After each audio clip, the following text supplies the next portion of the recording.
পুৰাণে ভাৰতে আদিময় ধয়বসানে হৰিকেশে মাত্ৰ কহয় নিশ্চয় জানাত তই মানে। বেদ ৰামায়ণ পুৰাণ ভাৰত আগম নিগম সকলো শাস্ত্ৰই এক ঈশ্বৰকহে কৈছে। এই কথাটোকে কপিল প্ৰভুৱে মাকক কৈ আছে।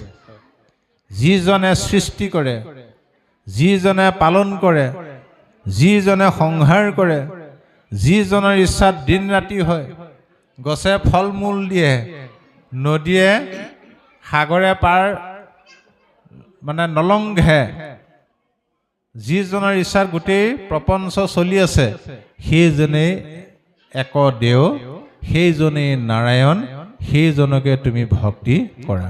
এইটো হ'ল তত্ত্ব। তাৰ